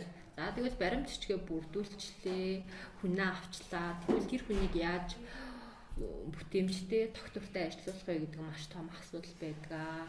Тэгэхээр энэ дээр эргэх холбоо маш чухал. За тэр хүнтэйгээ одоо 7 хоногт нэг удаа уулзаж ажлыг нь дүгнэх юм уу, сард нэг удаа байх юм уу, улиралд нэг байх юм уу, 14 хоногт нэг байх юм уу гэдгээ тухайн хүнд анханасаа бас хэлэх хэрэгтэй. Тэгэхгүй анханасаа хизээ тэр хүнтэй уулзаж ажлынх нь одоо үр дүнг ч юм уу мэдээллийг өгөхөө хэлэхгүй байжснаа гинет ирээд нэг ажлыг шалгаад ч юм уу тэгвэл нөгөө хүн чинь бас ямар дарамттай юм бэ, тэгээ намайг хяналаа шалгалаа ч юм уу ингээд юм. Тэгэхээр за чам хоёлоо ингээд 7 хоногт нэг удаа би ирээд юу шүү ажилдаа чинь танилцсан шүү, ажлын явц чинь чиглэл үгүй шүү, ингээ шүү, зөвлөмж үгүй шүү ч юм уу ингэчвэл тэр хүн ч бол тэгээд ирсэн юм байна да гэд ингээд илүү тайван хүлээж авах. Тэгэхгүй сэтгэл зүйн үед бас хүмүүс айгүй тийм таагүй мэдрэмжүүд төрчдөг. За тэгэхээр одоо өгж байгаа одоо шүүмж ч юм уу тухайн хүн алдаа гаргачвал тэр алдаан дээр айгүй тийм тодорхой шүүмжлэх хэрэгтэй. Чи муу ажиллаж байна гэхээр тэр хүмүүс шууд ингээд одоо ялангуяа залуу хүүхдүүд бол маш их гомдох гэдэг. Тэгэхээр за тэрнийг нь муу ажиллаад байгаа гэдгийг нь яг нөгөө алдаа гаргасан алдаан дээр нь одоо бодит фактанд хэрэглэх нь айгүй үр дүнтэй байдаг гэсэн үг байхгүй. За чи 2 өдөр над руу борлуулалтын тайлангаа явуулах байсан чинь өгөх ёстой хугацаанаас оройтуулаа, эсвэл борлуулалтын тайлан чинь ингээд дүнэн зүрсэн ирсэн энийг дахин би шалгаж баталгаажуулсан орлого одоо дансны орлоготой чиний ирүүлсэн орлогын тайлан чинь зүрсэн байсан ч юм уу гэвэл тэр хүн би тэнд алдаа гаргасан гэдэг хүлийн зөвшөөрөн чи муу ажиллаад байж штэ яагаад ингээд тайлангаа алдаад байгаа юм гэвэл тэр хүн шууд эсэргүүцээд ингээд бид нарын хооронд харилцааны асуудал үүсэх магадaltaа. Тэгэхээр гаргасан алдаан дээр нь илүү нөгөө факттайгаар тэр хүний одоо алдаа дутагдлыг хэлэх нь маш чухлаа гэсэн үг. За тэгээд алдаа гаргасан бол хувь хүн рүү биш илүү ажилтаа нуuyах хэрэгтэй тий. За чи ингээд өглөө магадгүй 9 цагт ирэх ёстой хөдөлтөгч байлаа гэж бодъё л та. Гэтэл 10 цагт би ажилдаа ирээд штэ тий. 9-т ирэхээс чи 10-д ирээл юм гэсэн чинь чи ямар хариуцлагагүй юм бэ гэвэл бас л нөгөө хувь хүн рүү бид нэр хэлэх гэдэг штэ. Тэгэхээр энэ үйлдэлийг нь засахын тулд яах вэ гэхээр би ингээд сүүлийн 3 өдөр чамайг анзаарлаа ч юм уу 2 өдөр анзаарлаа. Уг нь манай ажлын цаг 9-тэй хоёлаа анх гэрээ хийхдээ 9 гэж тохирсон тийм үү. Гэтэл чи энэ өдрүүд ингээд 3 өдөр дараал нь 9:30 ч юм уу 10 цагт ирлээ. Тэгэхээр тэр хүн өөрийгөө хүлийн зөвшөөрөхгүй нэр 9 цагт миний ажлын цаг шин. Би нэрийг чи миний одоо алдаа юм байж юм ингээд тэр хүн магадгүй сайжирч болно. Эсвэл тэнд үнээр хангалтгүй одоо тэгж чадахгүй бол тэр хүн одоо чөлөөлөө дараагийнхаа хүнийг авах ч юм уу энэ зүйлүүд. Тэгэхээр ямар нэг шүүмж хэлэхдээ хувь хүн рүү биш илүү нөгөө ажлынхаа тэр зүйлдээ ноёлдуулаа шүүмжүүдийг хийвэл илүү үр дүнтэй байдгаа гэсэн. За тэгээ ямар нэг одоо тэр хүний ажлын гүйцэтгэлийг дүгнэх чиглүүлэг өгч байгаа л эхлээд тогтмол богино хугацаатаагаар тэр хүнтэй давтамжтай уулзалтууд эхний магадгүй шинэ ажилтан бол эхний 1 сар илүү богино хугацаанд чиглүүлээд авах нь илүү үр дүнтэй. Тэгээ ядаж 7 хоногт те нэг удаа тогтмол 1 цагт ирээд нэг 20 минут ч юм уу 30 минут үзээд ажлын гүйцэтгэлүүдээр нь чиглээ. За энэ 7 хоногийн ажлыг чи харахад за чиний одоо нөгөө юу яаж борлуулалтын орлогын тайлгаа нэгтгэх чинь сайн байна. За тэр нөгөө цэвэрлэг ойр орчмын цэвэрлэгийн тэр хийдэг бол цэвэрлэгийн хүчин болсон байна. За магадгүй дөрөв төвцсөн тэр өмсдөг бол ажлын стандарт хугацаа чи арай нэг ингээд дутуу өмсөдөг шүү. Энийг ингээр ч юм уу ямар алдаанууд байна. Тэрний ингээд сайн зүйлийн сөрөг одоо алдсан зүйлүүдийг хилээд явахаар тэр хүн дараагийн удаа тэр алдаа гаргахгүй илүү сайжрах боломжтой. Тэгэхгүй нэг ажилд аваад за чи энэ ажлыг хийж дээ чи энэ худалдагч шүү гэж орхисноо магадгүй 2 сарын дараа ч юм уу ирснэ. Ягаад чи энийг ингэдгүй хийдгүй гээд ингээд бухимдаад ч юм уу эсэргүүцэл өдөлгөр тэр хүн чинь угаасаа бүтэн 2 сар 1 сар тэр хүнд ямар чиглэл болж юм болохгүй гэдэг фидбек өгөхгүй байжснаа гинт нэг өдөр ирээд ингээд шүүмжлээд тахаар нөгөө хүн чинь магадгүй бухимдан зарим нь хүлээж аван шүүмжийг зарим нь хүлээж авахгүй эргээд энд нөгөө харилцааны асуудал гарах чи юм уу ажиллаж ин би муу ажиллаж чи юм уу дараах би сайн дараах гэдэг ийм асуудлууд үүсэх боломжтой учраас шинэ хүнээ эхлээд айгүй богино хугацаанд дадлага одоо яваагаараа эргэх холбоотойгоор ажлын чиглүүлээрээ магадгүй одоо тэр ажилтан чи юмаа сураад сайн ажиллаад эхэлсэн ч гэсэн ядаж сард нэг удаа тогтсон нэг одоо өдөр ч юм уу 1 цагт ирээд нэг 20-30 минутын одоо ажлын дүгнэлтээ за энэ сар яв чи энэ ажил чинь сайн байлаа шүү энэ ажил чинь жаахан ингээ хангалтгүй байлаа ягаад энэ чинь гिचвэ гээд ингээд магадгүй хувь хүнийхэн талаас гоё бас ярилцаж болно шүү дээ энэ хандлага чи айгүй сайн байна за энэ хандлага чинь жаахан болохгүй шүү магадгүй чиний ирээдүйн зорилго юу байна гэд ингээд ажил амьдрал аль алины нь холбос нэг юм 20-30 минут уулзалт тогтмол сард нэг удаа хийгээд байвал тэр хүн илүү бүтээмжтэй, илүү бас нэг зорилготой ажиллах боломжтой. Тэгэхгүй зүгээр нэг юм хайж явжснаа генетний гэрэлтэй энэ ч болохгүй тэр чинь болохгүй энэ чинь сайн байна гэд явчихаар эргээд тэр нэг ажлын гүйцэтгэл унаад илүү нөгөө стандарт маань алдагдах магадлалтай байдаг. Тэгэхээр энэ зүйлүүд дээр бас хүнээ одоо ажилд авсны дараа маш анхаарах хэрэгтэй гэсэн үг. За тэгэхээр компанийнхаа үн цэн соёлыг тодорхойлох. За ямар ч одоо нэг хүнтэй ч байсан, хоёр хүнтэй ч байсан те тэнд нэг юм стандарт ажлын цагтаа ирэх ёстой л ажлын цагтаа ирэх. Би одоо малгай зардаг хүн байхад чинь манайх одоо яг л цагтаа ажилтдаг бол хүмүүс эднийг айгүй цагтаа ирдэг штеп гэд нөгөө нэг байнга үйлчлүүлдэг ч юм уу тэр хүмүүс чинь бас манайх юм мэддэг болчихно те.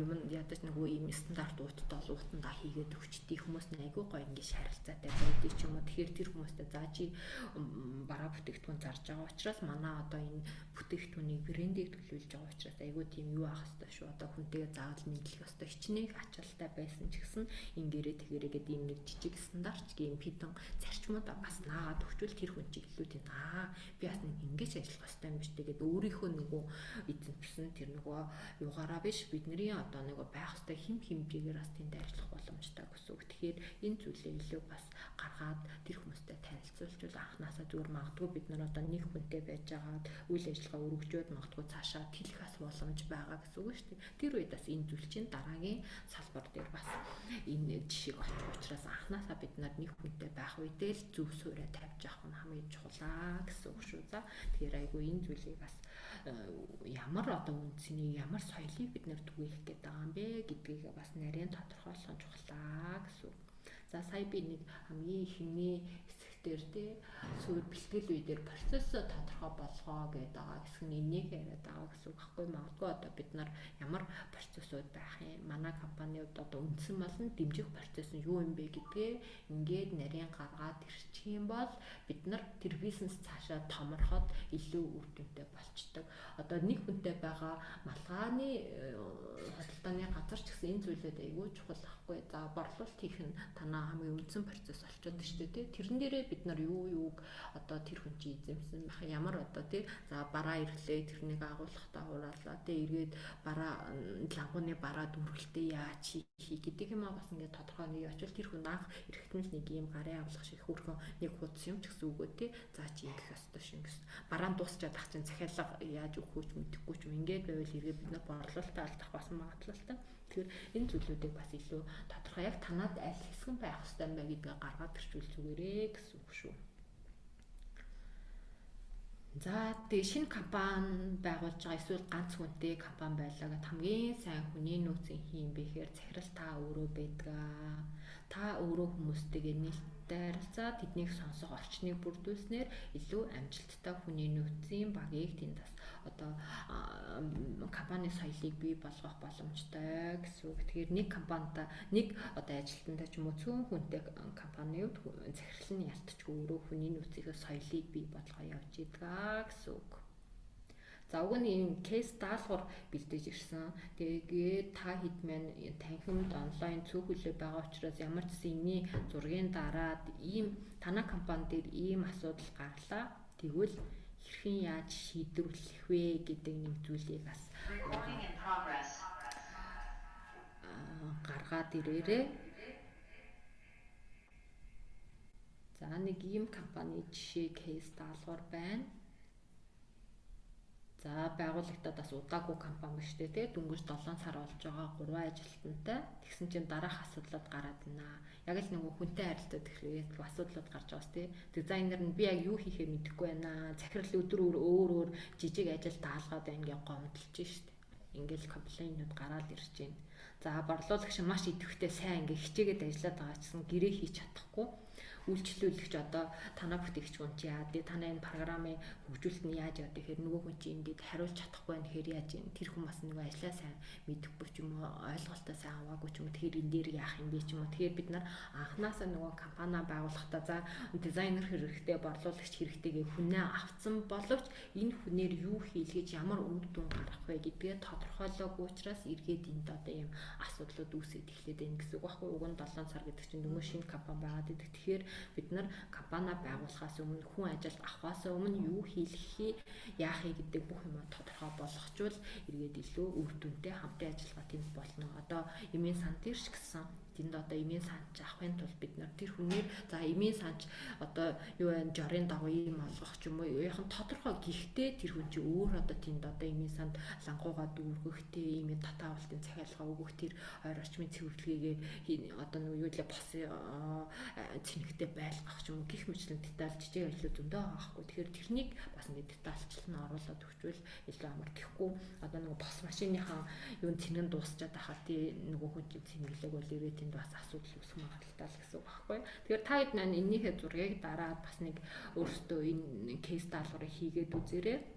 Тэрний дараа магадгүй танай компани дээр ийм гарвал одоо яах вэ? Тэгэхээр урьдчилан бид нар ямар арга хэмжээ авах вэ гэдэг нь айгүй чухал болчиход байна шүү дээ тий. За саяны кейс даалгаврын дагуу хийх ажлууд нь энэ гэсэн үг. Дизайнерын гомдлыг засахын тулд бид нар яах ёстой юм? Яах ёстой нь манайхаа дизайнер ингээ гомлоод байна шүү дээ. Захирал гинэт ингээ өөр ажил жижиг ажил даалгаад байна. Тэгэхээр дизайнерын энэ гомдлыг байхгүй болгохын тулд юу хийх бол манай хоёр юу гэж бодож чинь танхимд байгаа хоёр энэ дээр тодорхой бусал байгаад байна тийм. Ааха. Яг юу хийх гээд байгаа. Тэгээд яг үр дүн төрөх гээд байгаа. Тэгээд тэр хүний илүү нөгөө нэг одоо бүтээлч тэгээд тэр хүний бас ингэж яаж хөрөх штэ. мотивацжуулмаар байна. Ааха.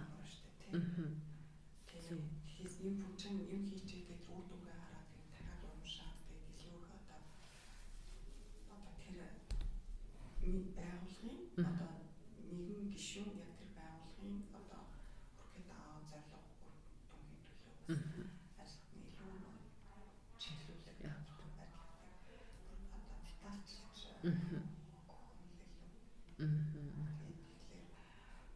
бас нөгөө юу гэж ярьдаг та энэ талаант ингээд хамт олон бол ингээд хийхдээ дандаа нэг хөвчл мэдээлэл маягаар за одоо бид нар тийм ийм зорилготой ажиллаж байгаа за тэгээд өнгөрсөн хугацаанд бид нар ингэж ажиллаа тэгээд энэ дээр дүгнэлт хийгээд тэгээд энэ байдлаа ингээд сайжруулахын тулд ийм нэг зүйлүүдийг хийнэ. За тэгээд сквал үйлчлэгчдийн хооронд одоо үйлчлэгчдийн сэтгэл хангамжийн байдал дээр тэгээд ч юм уу тийм сквал бараа бүтээгдэхүүнийхаа одоо бүтээгдэхүүнээс сквал үйлчлэгийг бид нар одоо яаж илүү сайжруулах байж байгаа юм бэ? Тэр хүнийг илүү гоё. Яа зөв тий. Тэгэхээр энэ нөгөө тодорхой бус байсан учраас ингээд дизайнер гомдол гараад ирчтэй тий. Тэгэхээр нөгөө юу хийх гээд байгаа яг сайн манай танхимаас хариулсан шиг энэ зүйлүүд нь тодорхой бус байгаад байна. Тэгэхээр анханасаа бид нар тодорхой байх хэрэгтэй юм байна. Тэгэх юм бол бас юм гомдол гарахгүй бид нар илүү үр дүнтэй бүтэмжтэй ажиллах боломжтой. Яг тэгдэг хүн авч ажилласнаа бүтэмжгүй байгаад байна. Энэнийг халын явуулъя гэдэг нэргээд бид нар яг тэр хүнд хийлгэх тэр юм а тодорхой өгс юм уу чиглүүлгээ өгс юм уу гэдэг маш том асуудал болчиход байгаа байхгүй юу? Тэгэхээр энийг аль талдаа маш сайн анзаарах хэрэгтэй байх нэ. За тэгэхээр та хэд маань энэ кейс даалгаврынхаа зургийг аваад бас нэг гэртээ заваараа ас хийгээд ирээрээ. Олуулаа байсан бол нэг 2 баг болгож жагаад юу ичи даалгавраас хийлгээд хамтдаа ярилцъя гэж бодсон. За манай онлайныхан маань асуулт байна уу? Тодруулах зүйлүүд юу байна? Саяны нөгөө нэг кейс өмнөх кейс даалгавар дээр нөгөө нэг захирал анханасаа нөгөө ажилчдынхаа хөдөлмөрийн гэрээ болон ажлын байрны тодорхойлтыг нь анханасаа нөгөө зөв гаргаад өгчвөл яг нөгөө нэг ажлын байрны тодорхойлтынхоо дагуу хөдөлмөрийн гэрээнд заасныхаа дагуу ажиллая гэд явж чадах байсан байхаа гэж бодож байна. Оо яг зөв тий зөв баярлалаа. Алтан зулаа өөр асууж тодруулах нэмэх зүйл байна уу? Өөр юм байхгүй дээ. Тэгэхээр та хэд маань эхлээ компани байгуулах жагаад процессуудаа маш сайн тодорхой болгоорой. Ингээд процессчин тодорхой болсны дараа энэ зүйлүүд чинь ингээд нарийн деталь гараад ирэх боломжтой байхгүй юу? Тэгэхээр энэ зүйлүүд энэ нэг хэсэг орхигдсон байх шүү. За энэ. За тэгээд бага удирдахад уулзалтаа саяны ярьсан тий тогтмол нэг юм уулзалтаа байгаараа гүйцэтгэлийг бас ингээд тодорхой хугацаанд хэмждэг байгаараа. За тэгээд start continue-ийн загварын дагуу бас тэр нэг юм уулзалтуудыг хийгээрээ тухайн одоо сард нэг удаа ч юм уу 7 хоногт нэг уулзж байгаа бол юуг нь одоо зогсоох тэр хүн ингээд хоцроод байгаа бол тий. За энэ сар 7 хоног чи 2 өдөр ингээд хоцорч ирлээ. Өглөө болгоно гэж 10 цагт ирээд 9 цагт ирээд тэгэхээр энэ хоцорхоо зогсоомоор байна. Цагийн менежментээ сайжруулаараа ч юм уу тий. Энэ зүйл старт юуг үргэлжлүүл, юуг эхлүүлэх юм бэ тий. Магадгүй чи одоо борлуулалтын ур чадвараа ахиулах хэрэгтэй байна. Хараад чи яг ингээд орж хүмүүс зүгээр авъя гэсний нөгөөд энэ магадгүй тэр хүн ингээд шин зүйлийг санал болгох мэдээлэл өгөх хэрэгтэй байна ч үгүй ингээд яг юун дээр ямар энэ тэр анзаарсан зүйлүүдөө хэлээд юуг үргэлжлүүлэх чи маш гоё нэмсгэлдэг штэ тий. Энэ зан чанараа үргэлжлүүлээрээ ч юм уу ажлын үед одоо чи маш хурдтайгаар ингээд тал мэдээг өгдөг шүү.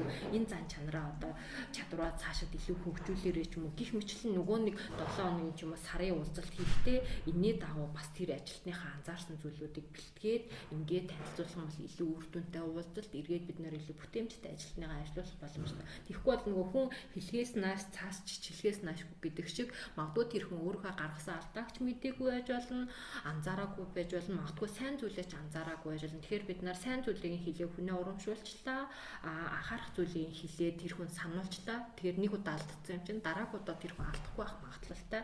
Эргээд илүү одоо нөгөө эхлэх хэрэгтэй байна. Чи нэг ингэчвэл илүү мундаг болох гэдэг штеп гэд урам зориг өгөх тэр зүйлийг өгчвөл эргээд бид нар илүү бүтээмжтэй, илүү чадварлаг багийг энэ дээр ингээд аваа явах боломжтой гэсэн үг шүү. Тэгэхээр нэг ч бай, хоёр ч хүнтэй байсан, олон хүнтэй байсан ч энэ аргыг бас илүү ашиглаараа. Энэ бас олон дэлхийн нийтэд энэ аргыг маш их ашиглаж ийм нөгөө үр дүнгийн уулзалтуудыг хийгээ явдаг. Та хэд мэн энэ хэсгийн зургийг аваад бас хэрэгтэй бол юу гараа за ажил дээрээ нэг туршаад үзхийг бас бодороо.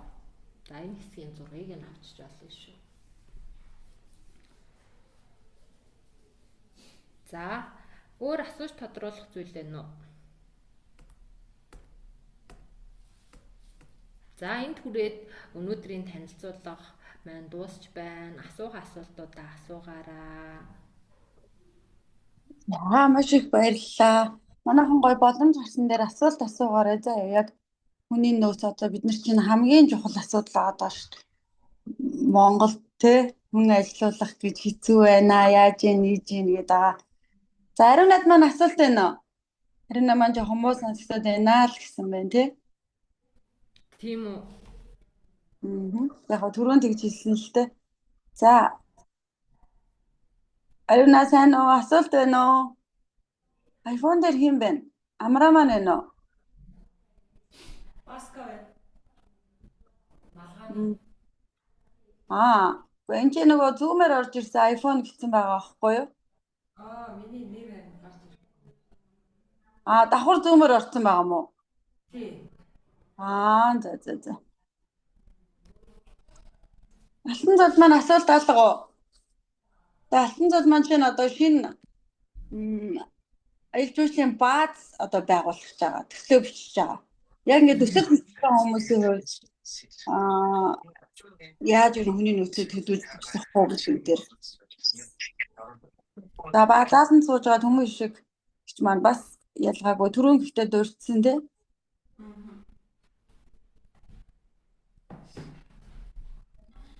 Одоо тэгэхээр маань асуулт байна уу? Асуулт байгаа явалтан зулаа. За ариун маань айгу хөөрхөн асуулт асуусан юм шүү дээ. Байхгүй наа одоо цэнтэй. Зэнжи яаж харьцах вэ гэн. Зэттэй яаж харьцах вэ л. Тэгээ манай зэтүүд чинь маш тодорхой байхад айгүй дуртай. Тэгэхээр бүх юмаа тодорхой байлгах хэрэгтэй. Эргээд нөгөө нэг тавьж байгаа шаардлагуудаа бид нар ингээд оновчтой одоо үүрэг даалгавраач гэсэн үг хэрэгтэй болчиход байна шүү дээ тий. Тэр хэд маань илүү бас ийм бүтээлч зүйл маш дуртай. Тэгэхээр нэг юмаа ингээд удаан хийгээд авах дургу учраас тэр хүнийг сорих шинэ одоо нөгөө боломж олох тэр таскуудыг маш сайн өгөх юм бол тэр хэд маань илүү урам зоригтой бас ажиллаад идэг. Тэгэхээр харилцааны саяны энэ аргыг бас ашиглаад үзсэн. Дээр stop, start, continue загварыг жинзээ дээр маш сайн ашиглаараа энэ хүмүүст эхлээд одоо нэг юуг ин continue буюу тэр хүний сайн зан чанар дадлуудын эхлээд уулзалт болохтой. За энэ 7 хоногийнхаа энэ сарынхаа одоо уулзалтыг хийя.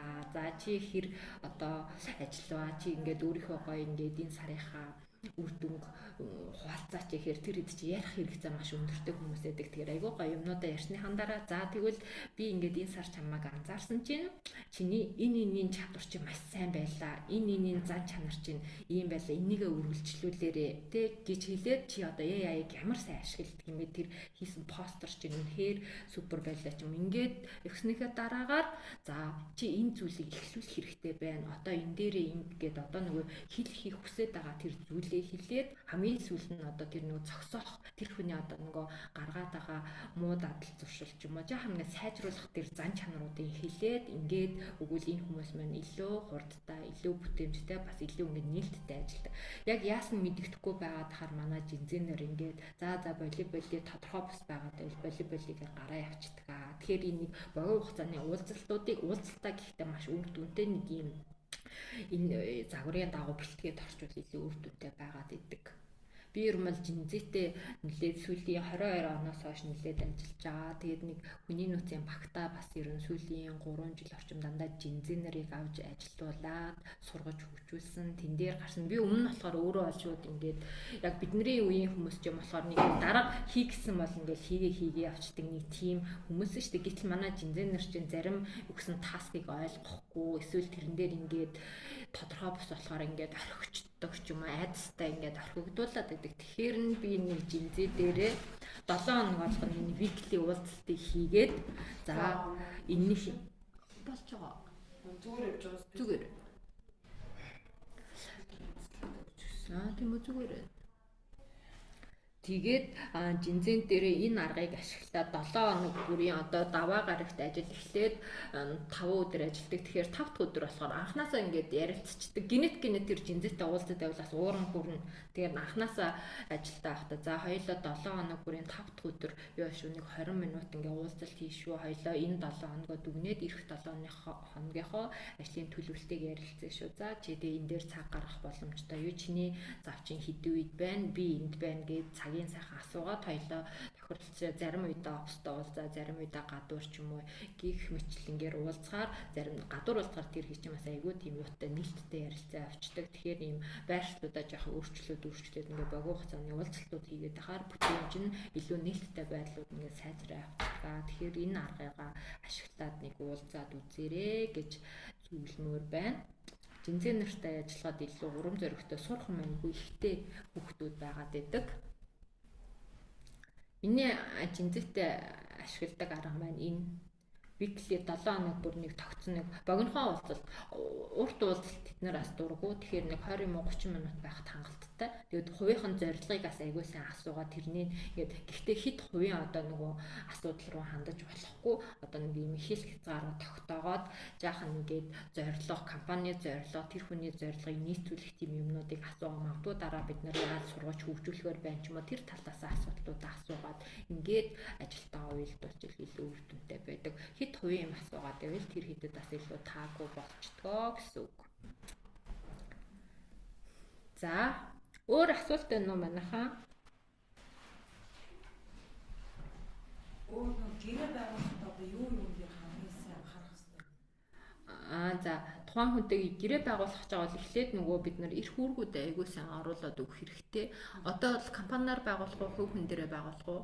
За тэгэхээр нөгөө хөдөлмөрийн тухай хууль гэдэг шүү дээ. Хөдөлмөрийн тухай хуулийн дээр болохоор нөгөө хувь хүнтэй гэрээ байгуулах гэж байгаа бол энэ заалтыг заавал тусгасан байна гэх тийм хуваараа аж ахуй эрхэлж байгаа хүмүүс заалтууд байгаа. Та тэгэхээр legal import-роо ороод хөдөлмөрийн тухай хууль гэж хараараа. За хөдөлмөрийн тухай хууль дээр гэрээ гэж сүрчлээ хахаар хувь хүнтэй хийх гэрэн дээр энэ одоо эрх үүргүүд маш сайн байх ёстой. Та тэр ажиллуулж байгаа хүнээсээ ямар одоо үүргийг юу шаардах юм те тэр хүн чинь ямар үүрэгтэй, ямар эрхтэй байх, юу юун дээр ирэх одоо үг хий. Эргээд тэр ажилтны хувьд одоо таны хувьд одоо ямар үүрэгтэй, ямар эрхтэй. Тэгээд одоо ажлын цаг маг, цалин урамшуул тэрнгээ эргээд танах нөгөө эд хөрөнгө хариуцдаг юм ба ш та бараа зарж гинэ гэдэг чинь тэнд одоо хичнээн сая төгрөгийн бараа батралаа чинь тэрнийгээ бас эд хөрөнгө хариуцлага юугаараа тусгаад тийм заалт толгойд оруулах эсвэл тусдаа эд хөрөнгө бүрээ хариуцлагын гэрээ байж болно эсвэл гэрээнийхээ нэг хэсэг дээр нь эд хөрөнгөтэй холбоотой хариуцлагын хэсгийг аягүй сайн оруулж өгөөрэй. Тэгэхгүй бол танах нөгөө бараа материал дутаах, тэндээс мөнгө юу яах ч юм уу тийм эрсдлүүд байгаа учраас тэрэн дээрээ аягүй сайн хариуцлагын хэсгийг аягүй сайн оруулж өгөх хэрэгтэй шүү. За тэгээд гэрээгээ таглаад хөдөлмөрийн тухай хуулийнхаа тэр хэсгийг харчих. Тэгээ хариуцлагыг сайн оруул, эрх үүргийг сайн оруулаад тэгээд үндсэн нөгөө байх ёстой юмнууд нь хуулийнхаа хүрээнд хэлчихсэн гэсэн үг. За өөр асуулт байна уу?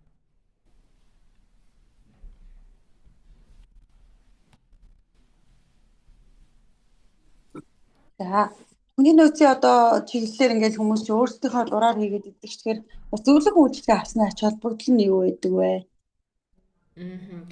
Зөвлөх үйлчлэгээний хувьд болохоор илүү нэг зэгцтэй яг өнгөдөг хүн болгон за энэ нэг гэрээ байгууллаа тий энэ дээр ингээл явчих гэдэг. Тэр нь эргээд бид нөгөө хуулийн дагуу бид нөгөө байгууллага эрсдэлд оруулах магадaltaй байдаг. Одоо тодорхой оруулах ёстой зүйл заалтуудаа оруулаагүй эсвэл нөгөө ажилтнаа бид нөгөө албан ёсны зөв шаардлага системийг бий болгоогүй учраас ажилтан ажил олгогч хоёрын хооронд одоо нэг ийм маргаанууд үл ойлголцлууд үүсэх гэдэг. Хитрхи одоо ингээд дундаа орсноос болоод тэнд нөгөө нэг шаардлагыг ингэж хүлээж авах болчдөг. Тэгэхээр яг нөгөө зөвлөх үйлчлэгээ авахаар бүх юм стандартын дагуу болоод эргээд нэг юм бид нар компани соёл одоо нөгөө зарчмууд байгаа шүү гэдэг ойлголтыг өгчөөр хүмүүсийн нөгөө хариуцлага үүрэг нь тодорхой, эрх үүргүүд нь бүр илүү тодорхой болчдөг гэсэн. Тэгэхээр илүү нөгөө хууль ёсны дагуу бүх юм чинь бэлэн болоод хүмүүстэйгээ одоо нэг юм хим хэмжээ стандартыг бий болгочихдог гэсэн үг.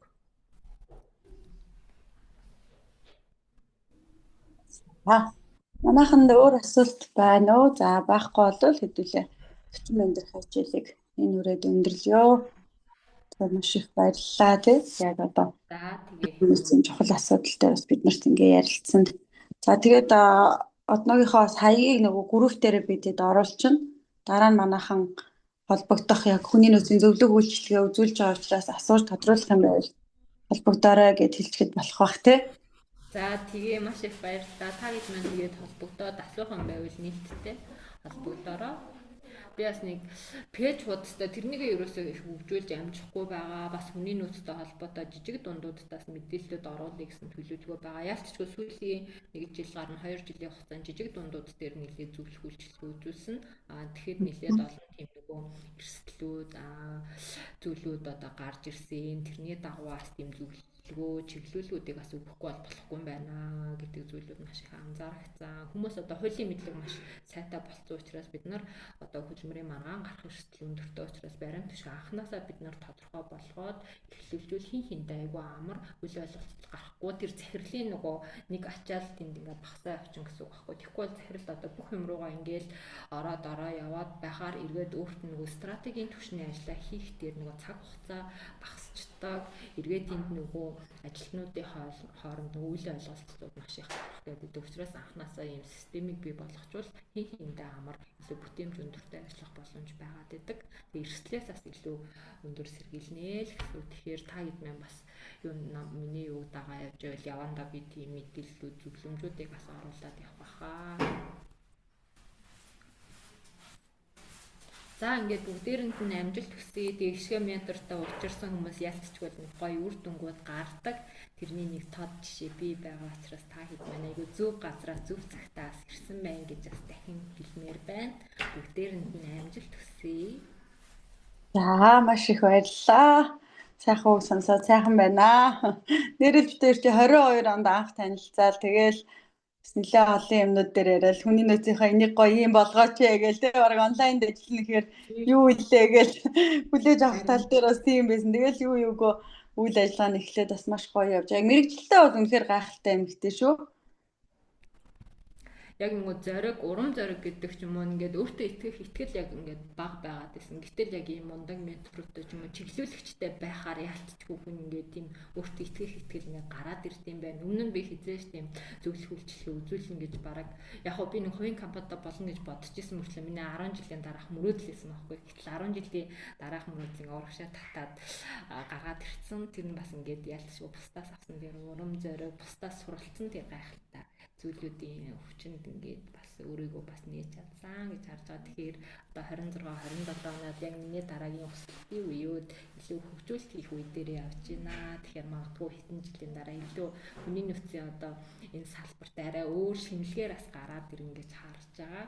Тэгэхээр миний одоо дараагийн саяны самаатах тийм сэтгэл судлалыг суралцаад бас нэг бүтэн жилийн хөтөлбөр авч явж байгаа. Тэгэхээр энэнийг илүү хүний нөөцтэй уялдуулаад гараад ирэхээр төлөвлөж байгаа. Яагаад бас самаатах сэтгэл судлалыг оруулаад ирсэн бэ гэхээр нэг хүнтэй ажиллаа явахаар ялтчгүй тийм сэтгэл зүйн асуудлууд хамт олонд нь удирдлагад нь одоо тэр баг удирдах байгаа эзэнд их байгаад гэсэн. Уг нь айгүй мундаг тийм гоё бизнес болсон маш гоё юм баг хамт олон бүрэлдээд байгаа мөртлөө тэнд ингээл яаж игээл бүтээмж нь буураад хүмүүс нь гараа явцдаг. Тэнд ялцчихгүй сэтгэл зүйн тийм асуудлууд эргээд тийм нэг өөрийгөө ингээд өөрчлөх хэрэгцээнүүд нь байгаад байгаа учраас бид нар хичнээн мундаг чадварлаг хүнийг аваад бас ингээд урт хугацаанд бүтээмжтэй ажиллаж чадахгүй байгаагийн нэг нууц нь яг энд байгаад байгаа юм байна. Тэгэхээр би энэ хоёрыг хослуулж эргээд жижиг дундууд дээр Монголын бас нэг бизнесийн зах зээл билүү өөр одоо нэг зүйлийг бас гаргаж ирэх нь самаатах сэтгэл судлал юм байна гэж судлаад ингээд энэ дээр суралцж байгаа. Тэгэхээр магадгүй энэ хөтөлбөр бас нэг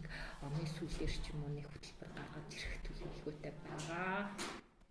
Өстой гоё юм байна. За тэгээд чинийхээ ажилдаа амжилтын дэдийг хүсье. Баярлалаа. За маш их баярлалаа. Бүгдээрэнд нь амжилт хүсье. За би эндээс ингээд та наанасаа зогсооч баах те.